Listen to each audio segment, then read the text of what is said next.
We're unveiling a new item. This is another grill barbecue that we're going to be unveiling today. And just so you guys know ahead of time, this company is not paying me to do this advertising for them. This is just something that I picked out and something that I'm reviewing on my own. Here today,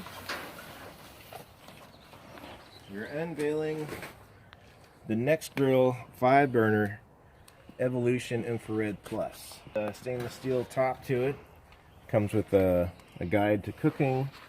It's got some paperwork here. Now it's got some infrared plates in here. Looks like everything's stainless steel. Got some infrared plates that I guess you can have them upside down like this. You want to put some wood chips in there and have it smoking.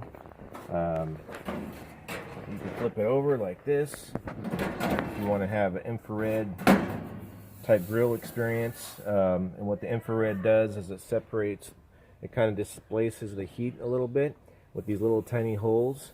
So when the gases rise up, they can't just go to one surface, and it reduces flare-ups basically. Like if you're cooking chicken or something or hamburgers, you don't want all that flame just flaring up and stuff. So this will stop that. Let's see, this has a nice stainless steel top to it. Looks like these here are the heat guards, are pretty thin, but looks like they say they're stainless steel.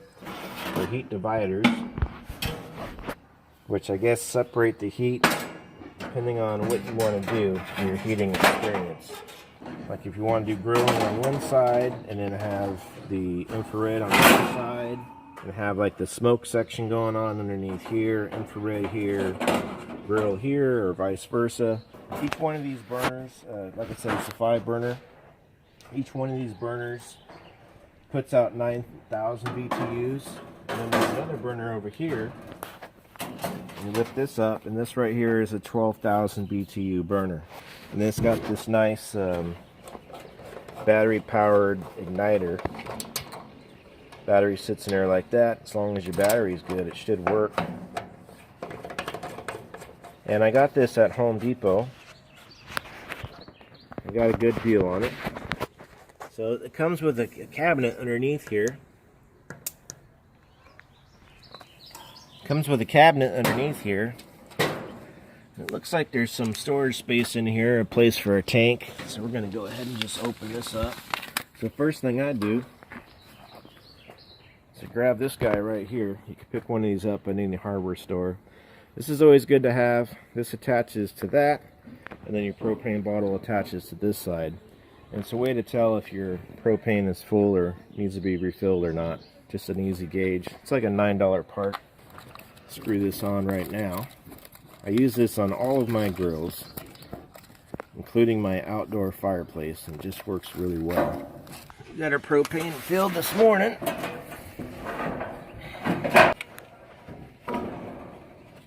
One thing with these gauges is they always seem to end up upside down, but that's okay. At least you know. Go ahead and turn it on, and you can see when you open it up, it tells you how much gas is in there. Got a drip pan in the back, which I guess is pretty convenient. And then this got a tray here, which also comes out. So this particular thing right here, I had a Dino Glow griller that lasted about a year. This piece is so thin, it just kind of melted.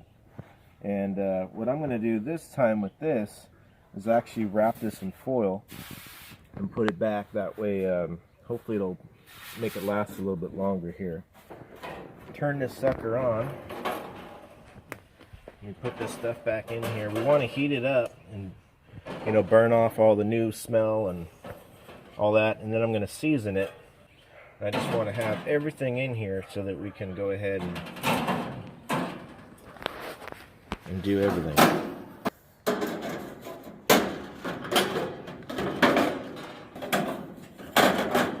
So we're going to go ahead and turn this on. First run here. Let that gas kind of start going. See how well this works. Looks like everything's going fine. We're just going to let that heat up a little bit. What I'm going to do, folks, is I'm going to go ahead and heat this up for about I'm going to try to have it around 250, 300 degrees and let it sit there for like 15 minutes or so. Then I'll let that cool down. That'll burn off all the off-gassing and everything. Then I'm going to go ahead and coat the thing with olive oil and then let that kind of set.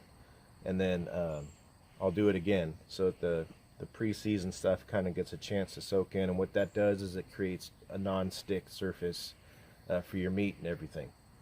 So we went ahead and we heated the barbecue up to cook all the off-gases off and let it cool down, opened it up. I went ahead and covered the tray with tin foil, and I got my my thing of organic olive oil here, and I'm just going to go ahead and paint this on just like I did the smoker video, and put on all the grates here. Even though it's stainless steel, they say you don't need to do this with stainless steel, but I'm going to go ahead and do it anyway, just because that's my nature and that's what we do.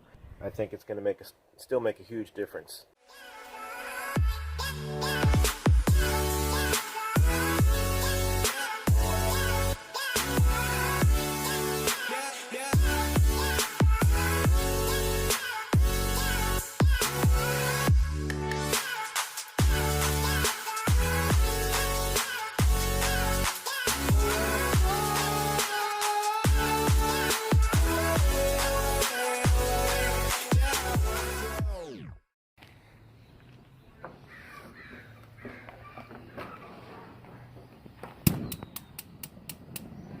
Seven hours later.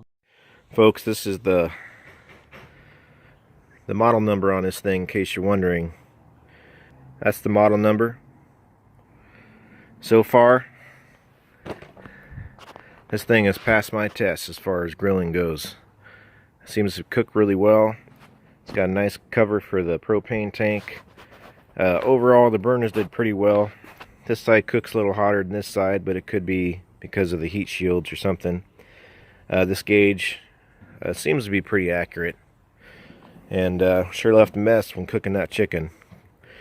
I guess that's the downside to having infrared, but that's the way you go.